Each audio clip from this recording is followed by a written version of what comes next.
Welcome to the West Sport Show. My name's Chris Robinson, filling in for Glenn Quartermain, and we're recording straight off the back of Pat Cummins' press conference in Adelaide today, where he named the 11 for the third test. So the headline act here is Cummins and Lyon both come in as expected. Michael Neser and Brendan Doggett go out, probably as expected as well. And the batting lineup will remain the same. So the big story here is that Usman Khawaja has been overlooked despite being fit for the third test. As I welcome in the West's cricket expert, Jackson Barrett. Jacko, it's probably what I expected out of the 11. Is it what you expected? And most importantly, is it the right call? Morning, Robbo. Thanks for having me on. Yeah, definitely what I expected. There felt like there was a little bit of momentum for a Khawaja return over the last maybe 72 hours, but I thought that was always going to be a bit of a long shot. Andrew McDonough kind of left the door open to him potentially returning in the middle order. But for me, the middle order is functioning just fine. I think there's flexibility there with that Green, Kerry, Inglis axis. They're all guys that can get after the game. And I don't think Khawaja, while he has batted in the middle order previously, clearly he debuted at 3, batted a lot for Australia at 4. I never quite thought at this stage of his career that role was going to suit him. And clearly they want Travis Head to stick at the top of the order for now. Pat Cummins said today that's still on a bit of a game-by-game basis. They use him there when they need him. But I think for now, that's going to give Australia the best chance to win games of cricket. And I'm really excited to see how Head goes at the top of the order on his home deck. So unfortunate for Khawaja. I mean, he's had really like a remarkable Australian Test career. Had to reinvent himself a couple of times and came back into the side in the last home Ashes through the absence of Travis Head, of course, and really made himself an important part of that side in what was a second or third win to his career. So that appears now like it's hanging by a thread. You would expect that he probably calls it quits at the end of the Ashes. I don't expect him to go down without a fight. I think he'll remain in this squad and around the group to the end. But yeah, it appears like that major selection call will spell the end of Usman Khawaja's Test career. So as you said, a remarkable career resurgence, particularly over the past few years. He's 16th on Australia's all-time run scorer list for tests. But as you sort of said, the recent stretch of underwhelming form, obviously the back issues that we saw in Perth and then rule him out of Brisbane. He turns 39 on day 2 of this test, so he's very, very old in terms of professional cricket terms.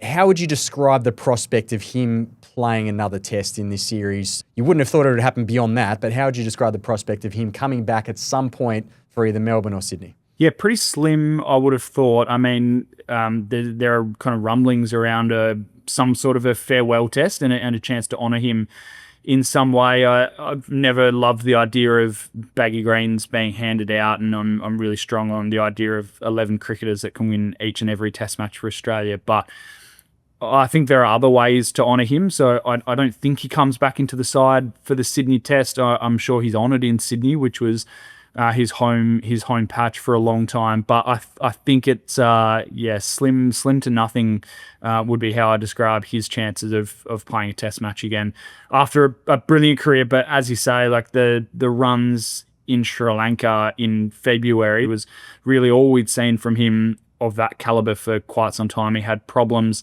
for the last basically 2 years against genuine pace, which is really that's kind of all England's got at the moment is real pace. And he showed in Perth that he was battling to face that. Clearly the back issues hindered him there as well, but that had been an issue for a long period. So I don't think he comes back into this side as part of Australia's best 7 batters, so to speak. And I wouldn't like to see the concept of a farewell test be something that we do. I think there are other ways that he can be honoured really nicely in Sydney, and I hope that happens, but I don't hope that someone misses out at the expense of it. Yeah, I think you're right. I think if we see Australia up 4-0 or 3-0 or even 3-1 going into that last test in Sydney, I think there might be a bit of a push for that to happen. I agree with you. I think there's probably other ways you can go with that, and they should be squarely focused on this year, not just this series, but in terms of the future as well going forward. One person that this means a lot for, obviously, is Josh Inglis, who's the man who came into that batting lineup at Khawaja's expense for the second test. How important is it for Inglis to take this opportunity with both hands in Adelaide? Yeah, hugely important. He looked okay for his 20 in Brisbane in the only time he got a hit, and then he got a ripper from Ben Stokes. But he brought lots in the field. He's clearly evaluated in the field above Khawaja, even though he is a gloveman by trade. He had that what will end up being a famous run out of Stokes on the first night there. So I think even things like that, he needs to show that he's adding value. I don't love Inglis at 7. I don't think they've got that quite right at the moment. I still think that he should be the man in that kind of Travis Head role, taking the game on at number 5. I think if Australia are kind of serious about moving the game on in that part of the innings, and he's the man rather than Cam Green. I think Green showed in Brisbane that he's not quite as comfortable as Inglis is in that sort of role. And I like Inglis being in the mix there with guys like Smith at 4 and then Green and Kerry coming in later on. I don't imagine they'd change that. I imagine Inglis sits at 7. Mm-hmm. But yeah, really, really good opportunity on what will hopefully be a pretty good cricket wicket and a 4 or 5 day match to show that he is in Australia's top 7 batters. I've kind of believe he has been for 18 months and going forward, I think he will be. So it is a really big opportunity. Of course, Australia are pretty well stocked in the middle order. I mean, Bo Webster has missed out 3 times already here. So there are guys breathing down Inglis's neck if he doesn't get it right, but I'm sure he will at some point over the next 1 or 2 test matches. Well, there wouldn't be too many guys in test history who've batted at 4 different positions through their first 4 test matches, but that's what Inglis has done, 4, 5, 6 and 7 in some kind of order. So let's hope that he can find a permanent spot a little bit higher, as you said there. Before we look at the England team, a word from one of our great supporters of the podcast in Kidman. For over a century, Sydney Kidman stood for cattle, courage and country, a man who built his life on the strength of the land and the people who worked it. Today, Kidman carries that legacy forward with boots and clothing designed for resilience and authenticity. Each Kidman piece reflects the rugged elegance of the Australian landscape, made to be lived in.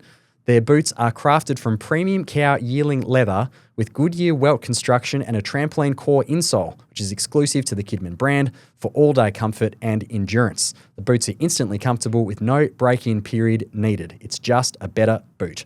Enjoy the collection today at kidman.com. Jacko, England, their lineup was sort of flagged by Brendan McCullum on Sunday and then explicitly mentioned by Ben Stokes on Monday. So they're sticking fat with their batting unit. Just one change for their bowling unit, which is Josh Tongue coming in for Gus Atkinson. What was your reaction to the 11 that Ben Stokes announced yesterday? Yeah, I mean, the question mark around England, the whole series, or particularly in the immediate aftermath of Perth Test and again in Brisbane, is how does this side get better? And really, for England, it's about kind of manoeuvring things and shifting guys around in order rather than bringing anyone in like Australia's been lucky enough to, because there's Jacob Bethel, who has 1 century in professional cricket, and then he's really the only reserve batter on the tour. So the thing around the batters has been difficult for England, and in that sense, I understand backing in the group that they've got. One option they did have was Will Jacks, who looked pretty good for 40-odd in Brisbane on his test return. He would have been an option to come into the top 7 somewhere, given that he batted at 8. He would have been an option for 3. Ben Stokes was another one that had been floated as an option to bat at number 3 in favour of Ollie Pope. They've decided to stick with Pope. I mean, it's kind of their way, isn't it? I think McCullum said that chopping and changing sides just isn't what they do. He's right. It hasn't been what they've done. I think it's probably they might find that they've gone a little way too long with a few of these guys and get found out a little bit. We kind of pondered after Brisbane, now that McCullum's and potentially Stokes' and just this whole regime kind of is put to its ultimate test here if they stick or twist. And they are sticking, clearly. McCullum kind of brushed away questions of his job being under threat or under question. And I think that shows in the 11 as well, that he's confident to stick with his method, which clearly hasn't worked so far. But we'll see how they go. The Tong for Atkinson thing, I think, is probably expected. They needed to get him in at some point. They were clearly going to have to mix and match their bowlers the whole way through. He's a guy with good pace, enough test experience now. I think he'll trouble some guys. They will hope that he'll probably take the new rock and trouble Australia's top order a little bit, along with Jofra. Atkinson had some good moments. Atkinson bowled some fair spells. He bowled really nicely for not as much reward as his mates in the first innings in Perth, that he'd only taken 3 wickets for the series, I think. So he hadn't got it quite right the whole way through, and they have to try something different. I mean, they couldn't pick an unchanged 11 by any means. So I don't mind that change. I think he's one of their better bowlers and will trouble some guys. I don't really see in that batting unit who comes off, though. But then again, I think their backs are on the wall. Other than kind of shifting the order a little bit, there wasn't really much to go and do. So, yeah, I think pretty similar to Australia. That's along the lines of what I expected. Well, Josh Tongue has taken the test scalp of Steve Smith a couple of times, so certainly has one up over Jofra Archer in that department. Let's talk about Adelaide for a second, Jacko. So the first red ball test we've seen here in a few years, it had obviously become sort of day-night capital of Australia in recent times. Conducive to spin if recent Sheffield Shield games are anything to go by. And if Alex Carey's words are anything to go by sort of earlier in the week, not quite the run fest that some people might associate with Adelaide in recent years. What are you expecting from the pitch and the conditions for this match? Yeah, I think it'll be lively enough. I don't think it'll be a traditional bat for 2 days early in the match. Adelaide Oval wicket. It's been a result wicket in the Shield. The only draw that they've had there in recent times was WA's clash with South Australia, which was effectively a washout. They lost the entire day. There's a stat been going around as well that red ball cricket in Adelaide compared to all the venues in Australia is only second behind Hobart for average runs per wicket, which I think sits at about 22. I think Bellreeve's at about 20. So we haven't had much exposed red ball stuff there for, as you say, Robert, the best part of a decade. But we have seen a lot of Sheffield Shield cricket there, and I think it's a really good cricket wicket. There are runs to be had. Jake Lehman's made a couple of centuries on it this year. Guys have been able to score there, but it's been a result wicket. So I don't think it'll be this highway that Bazball can just go nuts on that has kind of been floated, and I think that England are probably leaning on a little bit. I still think there will be plenty for Nathan Lyon. He needs 2 wickets to become the venue's greatest test wicket taker. I'm sure that happens. One option for England selection-wise was Shoaib Bashir, but they're going to stick with Will Jacks, who's really, some people say not much more than a part-timer as their only spinner. So I think Australia probably gets the leg up there, having the world-class off-spin option. It'll take spin. I don't think we'll see monster scores, but I think we'll see a pretty good game of cricket on it. The other thing worth mentioning as well with the conditions, that it's meant to be bloody hot. I think it's 35 on day 1 and 39 on day 2, so pretty similar to some of the weather we've been having here in Perth, those listeners in the West. That seems to be making its way across to Adelaide over the next couple of days. So don't know at test level if that ever really factors in massively to the result of a coin toss and the way you kind of structure up your innings. But I mean, the quicks certainly wouldn't want to be toiling away too much across those first 2 days, so that might have an impact as well. Give us a result prediction and your player of the match selection, Jacko. Or it's hard to go past the Adelaide Oval form of Travis Head. I think if he's well supported by Jake Weatherald, I think he could be on. I also would toss up between him and Nathan Lyon. I just think, as you say, it's a wicket that has taken some spin lately. It's a venue that he really likes, and he showed how much he cares about his spot in the Australian side during the Brisbane Test. So I might actually lean towards Nathan Lyon. I think he could have a real impact, and Australia having a spinner as opposed to England not could be a real factor in the contest. So I'll go Nathan Lyon in an Australian win, but I'm Australia. The win viz is 55-45. I think England have a fair chance here. I'm with you on Australia. Nathan Lyon would be a fantastic story if he gets it done. Don't mind the $13 with our friends at Tab Touch for Marnus Labuschagne. Just starting to ease back, or he is back in form. He kind of thrown his wicket away a couple of times across the course of the series. I think he might just be due to go for a large one. Let's have a quick talk about the Scorchers before we let you get out of here, Jacko. A wild start to the Big Bash League on Sunday afternoon here in the West. We were watching it. We weren't quite sure we were going to get any play at all, and then we thought we might get a sort of 5-over-a-side game. As it turned out, we got much more than that, and a pretty entertaining contest, and as usual, from what we're used to seeing across 15 seasons of Big Bash cricket. The Perth Scorchers found a way to win. Cooper Connolly stars again. And really the strength of that batting lineup was really on show. Was that sort of your biggest takeaway from the season opener? Yeah, it was, and we kind of anticipated this in the build-up. I mean, that top 7 is pretty stacked, and Ashton Turner says it's the best the Scorchers have had in their history, and I mean, he knows Scorchers history pretty well. He's been there for most of it, and it's hard to disagree. I mean, the depth that they've got, the fact that at some point Josh Inglis is going to come into that side and maybe take Aaron Hardy's spot at 4, and Hardy goes to 7 and removes Hobson, or like even Nick Hobson down at number 7 has become a proven Big Bash late order hitter. So that's incredibly exciting. I think my other really big takeaway is I've just got this sense that Cooper Connolly is about to truly explode. He is up for the IPL auction tonight, Perth time. Whether or not he goes, I'm unsure. It doesn't sound like being a mini auction that many Australians will go, but this just feels like the season for him. Last year he took last Big Bash he took a massive step towards putting performances together more consistently. He had a run in kind of all formats with the Test side where things didn't quite go his way. But I mean, really since that ODI series against India, or even the limited overs against South Africa, kind of on the shoulder of the summer where he was recalled, he's been really, really impressive. And I think this Big Bash is set up for him, batting at 3 behind an opening combination of Allen and Marsh. I think he'll have a field day. So he's probably the one I'm watching a little bit over the next couple of weeks. I think he is a good shot for back-to-back Player of the Tournament awards. I was about to say, so we're talking about a guy who was Player of the Tournament last summer, Player of the Match in the season opener, and now you think he's ready to explode? Like, that's scary, right?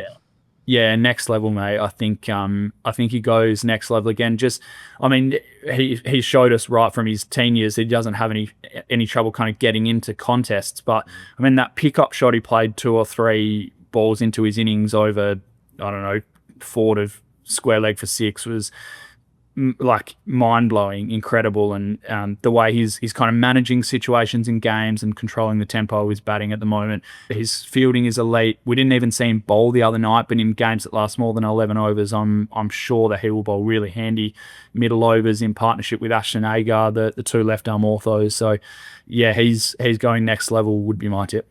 So we mentioned Scorchers fans used to seeing their team winning at Optus Stadium. Something they're not used to is an attack that looks like this. So this was their first game without at least one of AJ Tyatt, Jason Behrendorff or Jai Richardson since January 2018, so nearly 8 years ago, and before they'd even moved into Optus Stadium from the WACA. Obviously Hardy and Agar were there with the ball, but what did you make of the likes of Couch, Paris and Beardman with that new look sort of pace attack? Yeah, it's a very different looking attack. It's certainly not the strongest they've had in many years, and you kind of look at Big Bash attacks, like I was watching the Heat Renegades game last night. There's kind of always 1 or 2 guys in every Big Bash attack that you feel like you can get after.